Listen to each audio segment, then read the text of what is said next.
हरीश की एक पत्नी थी जो बहुत बोलती थी और वो उसके ज्यादा बोलने से बहुत परेशान था। हरीश को पता चला कि जंगल में एक महात्मा आए हुए हैं। वह अपनी पत्नी को उनके पास लेकर जाता है और कहता है कि मुनिवर, कृपा करके आप इसे समझाइए, ये बहुत बोलती है। मेरे मना करने के बाद भी इसका दिन भर इसका मुंह चलता ही रहता है। मैं इसे कितना समझाता हूं कि कम बोला कर चुप रहना सीख, लेकिन नहीं, और हर बार इसकी वजह से लड़-ढाई होती है। महात्मा मुस्कुराए और बोले, मैं तुम्हें इस बात को एक कहानी की मदद से समझाता हूं। मेरा गुरु का एक शिष्य था जो बहुत बोलता था। वह हर समय इधर उधर की बातें करता था और कभी शांत नहीं रहता था। जब वह दान लेने के लिए जाता तो हर घर से एक नई कहानी लेके आता और आश्रम के दूसरे शिष्यों को सुनाता, और एक शिष्य की दूसरे से बुराई करता, चुगली करता और दूसरों के सामने अच्छा बनने का प्रयास करता और खुद के मुंह से ही खुद की तारीफ करता रहता और हमेशा खुद को गुरु के सामने सबसे बुद्धिमान और उत्तम साबित करने का प्रयास करता। वह खुद को सभी शिष्यों से अलग और श्रेष्ठ मानता था। उसका कहना था कि मैं एक अमीर घर का बालक, अगर मैं चाहता तो एक आरामदायक और सुविधाओं से भरा जीवन जी सकता, लेकिन मैं वह सब छोड़ कर यहाँ आ गया क्योंकि मुझे खोज करना, खुद को जानना है, जीवन को जानना है। एक दिन गुरु ने आश्रम के सभी शिष्यों को बुलाकर कहा, आप सभी को अगले 1 महीने के लिए कोई न कोई संकल्प लेना होगा। इससे आपकी संकल्प शक्ति मजबूत होगी और आप में आत्मशक्ति का संचार होगा। आप सभी अपने सामर्थ्य के अनुसार कोई भी संकल्प ले सकते हैं, और यदि 1 महीने से पूर्व आप में से जिसका भी संकल्प टूट जाएगा तो वह अपनी पुरानी दिनचर्या में वापस आ सकता है। सभी शिष्यों ने अपनी शक्ति के अनुसार संकल्प लिए और गुरु को अपने अपने संकल्प के बारे में बताकर वहां से चले गए। लेकिन वह शिष्य जो खुद को सबसे अलग दिखाना चाहता था, वह सीधे गुरु की कुटिया में पहुंच गया और बोला, मैं कोई छोटा मोटा संकल्प नहीं लेना चाहता, बल्कि खुद की ही जैसे एक और महान संकल्प लेना चाहता हूं। कृपया आप ही बताएं मुझे क्या संकल्प लेना चाहिए। उसकी यह बात सुनकर गुरु मुस्कुराए बोले, क्या तुम मेरे द्वारा दिए गए संकल्प को पूरा कर पाओगे? क्या तुम्हारे लिए उसे पूरा करना संभव होगा? शायद नहीं, वह तुम्हारे लिए संभव नहीं, तुम उसे पूरा नहीं कर पाओगे, इसीलिए तुम खुद ही कोई संकल्प ढूंढो। शिष्य ने कहा, नहीं गुरुदेव, आप जो भी संकल्प मुझे देंगे मैं जरूर उसे पूरा करूं। गुरु ने कहा, ठीक है, तो तुम अगले 1 महीने तक चुप रहो, मुंह से एक शब्द भी नहीं निकालोगे, यही है तुम्हारा संकल्प। शिष्य ने कहा, गुरुदेव, यह भी कोई संकल्प है? ये तो बहुत ही आसान है, आप कोई संकल्प दीजिए जो मेरी योग्यता के बराबर हो। गुरु ने कहा, पहले तो तुम इस संकल्प को तो पूरा करके दिखाओ। शिष्य ने गुरु की बात मान ली और वह उसी समय चुप हो गया और पलटकर कुटिया से बाहर चला गया। उसे चुप रहना बहुत आसान लग रहा था। उसने एक दिन तो जैसे तैसे चुप रहकर काट लिया, लेकिन दूसरे दिन से उसके मन में ना बोलने का बोझ बढ़ने लगा और तीसरे दिन उसे भारीपन महसूस होने लगा और चौथे दिन उसके अंदर एक अजीब सी बेचैनी होने लगी, क्योंकि आसपास आश्रम के सभी शिष्य एक दूसरे से बातें कर रहे थे। वह भी अपना पक्ष उनके सामने रखना चाहता था, उनकी बोलती बंद कर देना चाहता था, लेकिन उसका संकल्प उसके आ रहा था, इसीलिए वह पूरे दिन सिर्फ और आंखें बनाता। इसी तरीके से कुछ दिन और बीते और वह शिष्य बीमार पड़ गया। उसका सिर फटा जा रहा, उसका खाने पीने तक का मन नहीं था, वह सिर्फ बोलना चाहता था। वह गुरु के पास गया और उनके सामने बैठकर लिखकर उन्हें बताया, गुरुदेव, मैं बोलना चाहता हूँ, बिना बोले मुझे सांस नहीं आ रही है, मेरा दम घुटता जा रहा है, मैं अंदर ही अंदर पागल हुआ जा रहा हूँ, मैं क्या करूँ, संकल्प तो ड दूं क्या? ये पढ़कर गुरु मुस्कुराए और बोले, मैं संकल्प ढाने के लिए नहीं होते, लेकिन जो अपने संकल्प को पूरा कर लेता है वह अपनी आंतरिक शक्ति को बढ़ाता है, और जो अपनी आंतरिक शक्ति को बढ़ा लेता है वो समाज और जागृति की राह पर आगे बढ़ जाता है। संकल्प का लेना भी तुम्हारे हाथ में था और इसे तोड़ना भी तुम्हारे हाथ में है। तुम्हारे बहुत से भाई अपने संकल्प को तोड़कर अपनी पुरानी दिनचर्या पर वापस आ चुके हैं। अगर तुमसे नहीं हो पा रहा तो तुम भी संकल्प तोड़कर अपनी पुरानी दिनचर्या पर वापस जा सकते हो। लेकिन याद रहे, अगर आज तुम इस छोटे से संकल्प को नहीं संभाल पा रहे तो तुम अपनी बाकी की पूरी जिंदगी को कैसे संभाल सकोगे? बाकी फैसला पूरी तरह से तुम्हारे हाथों में है। गुरु की यह बात उस शिष्य के दिल में चोट कर गए।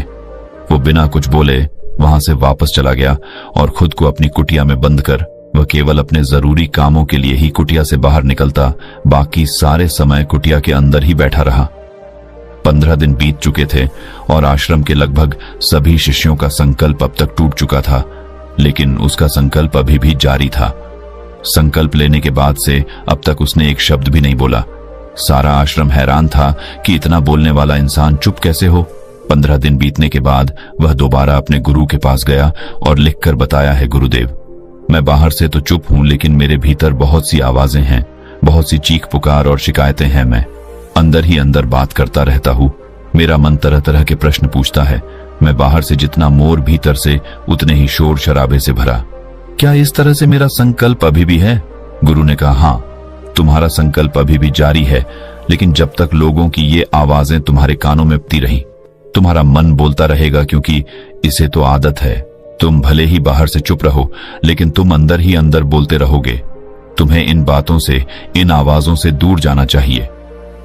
शिष्य गुरु को प्रणाम कर वहां से चला जाता है और सुबह होते ही अपनी कुटिया छोड़ जंगल की तरफ चला जाता है।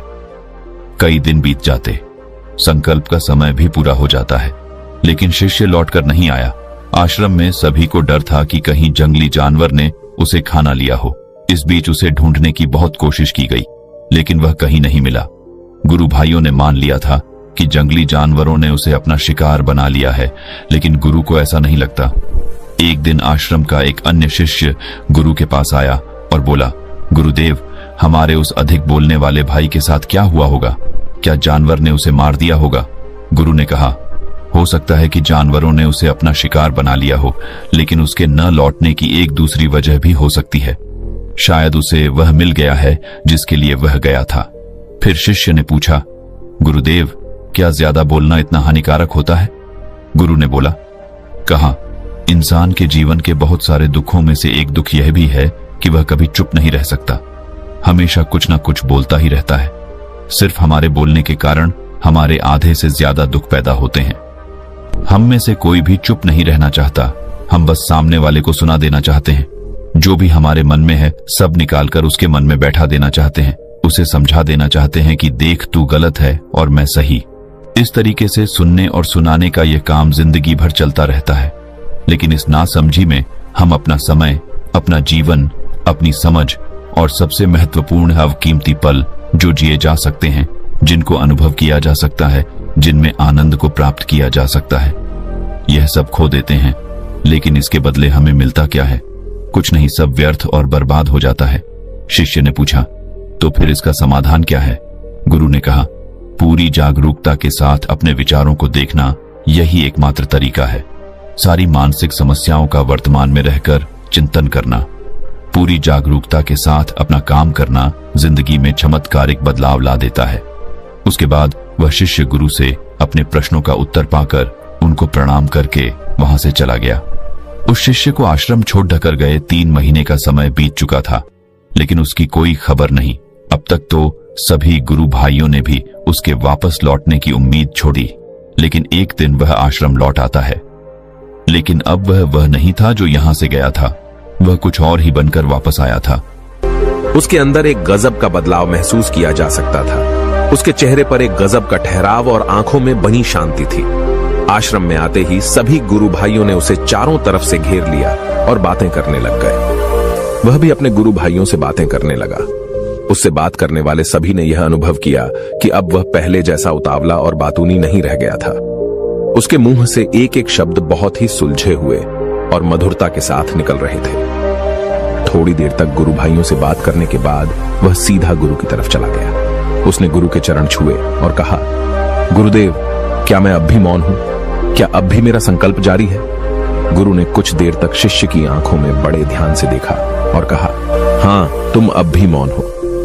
तुम्हारे मुंह से एक भी शब्द निकल नहीं रहा और तुम्हारा संकल्प अभी भी जारी है।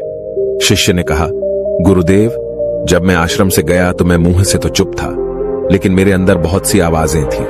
मन में बहुत से प्रश्न थे और वह बंद नहीं हो रहे थे, तो मैं जंगल में चला गया, इस उम्मीद से कि वहां मुझे शांति मिलेगी और मेरे मन की बकबक कम हो जाएगी। लेकिन मैं जितना एकांत में जाता गया, मेरे अंदर की आवाज उतनी ही तेज होती गई। मेरे भीतर की पुरानी से पुरानी आवाज मुझे सुनाई देने लगी। तब जाकर मैंने महसूस किया कि मैं कितना गलत कर रहा था। जब मैं अपने परिवार वालों, दोस्तों को और गुरु भाइयों को बुरा भला कहता था तो उस समय मुझे लगता था कि मैं सही कह रहा हूं। जब मैं गुरु भाइयों की एक दूसरे से चुगली करता था और उनका मजाक बनाता, तब भी मुझे यही लगता था कि मैं उनसे बेहतर हूं और मैं सही कर रहा हूं। लेकिन उस दिन मैंने पहली बार महसूस किया कि मैं कितना गलत बोलता था। काफी दिनों तक ये आवाजें, ये शिकायतें मेरे अंदर चलती रहीं, लेकिन धीरे धीरे करके एक दिन ये सारी आवाजें मेरे अंदर से समाप्त हो गई। अब मैं भीतर से भी मौन हो गया। उस घने जंगल में बाहर से कोई बोलने वाला था नहीं और भीतर कोई आवाज बची ही नहीं थी, और मैं उस दिन पहली बार मौन का सही अर्थ समझा। मेरे चारों तरफ बहुत शांति थी। हालांकि अभी भी कुछ आवाजें आ रही थीं जो पहले भी आती थीं, लेकिन मैं उन्हें सुन नहीं पाता था। पर अब वह सभी आवाजें मुझे स्पष्ट रूप से सुनाई दे रही थीं। हवा के चलने की आवाज, चिड़ियों के चहकने की आवाज और पानी के बहने की आवाज। ये सभी आवाजें मैंने पहली बार पूरे होश पूर्वक सुनी। अपने चारों तरफ इतनी शांति मैंने पहले कभी महसूस नहीं की थी। तो इस शांति को भंग करने के लिए मैंने पहली बार अपने मुंह से कोई शब्द निकाला। मैं चिल्लाया, हे ईश्वर, ये कैसी शांति है? सभी कुछ इतना शांत क्यों है? ऐसा क्या हो गया? लेकिन मेरे चिल्लाने के बाद भी शांति भंग नहीं हुई। सब कुछ पहले जितना ही शांत था, बाहर भी और भीतर भी। हे गुरुदेव, मैंने अपने गुरु भाइयों से बात की, मैंने आपसे बात की। मैं बोल रहा हूं, मैं चल रहा हूं, मैं सब कुछ देख रहा हूं, लेकिन मैं अपने भीतर एकदम एकांत में हूं, मौन में हूं, भीड़ में होता हूं, तब भी भीतर से अकेला एकांत में होता हूं। जब मैं खुद में भी शोर करना चाहता हूं, तब भी एकांत में ही होता हूं। अब सब दिखाई पड़ने लगा है, सब सुनाई पड़ने लगा है। गुरु ने कहा, जब तक हम बाहर की तरफ बोलते रहेंगे, भीतर अशांति ही रहेगी। लेकिन जिस दिन हम भीतर की तरफ मुड़ जाएंगे, तब हमारे मुंह से कुछ भी निकलेगा, हम शांत ही रहेंगे। दुनिया में जितनी भी बुराइयां हैं, ज्यादातर हमारे बोलने से ही उत्पन्न होती है, क्योंकि हम चुप रहना नहीं चाहते। हम जितनी जरूरत है उससे कहीं ज्यादा बोलते हैं। हम सामने वाले को सुनना नहीं चाहते, बल्कि उसकी बोलती बंद कर देना चाहते हैं। उसे समझा देना चाहते हैं कि मैं कौन हूं, मैं क्या कर सकता हूं, और यही हमारी जिंदगी का मकसद बनकर रह जाता है। हमारी सारी ऊर्जा व्यर्थ के बोलने में बर्बाद होती रहती है। ऐसे ही समाज में लोगों का जीवन दुखों से भर जाता है, जो हमेशा एक दूसरे को सुनाने में लगे रहते हैं। कभी एक दूसरे को सुनना नहीं चाहते, समझना नहीं चाहते, और चुप रहना तो उन्होंने कभी सीखा ही नहीं, क्योंकि चुप रहना उन्हें छोटा महसूस करवाता है। दुनिया की सभी लड़ाइयों का कारण हमारा बोलना ही है।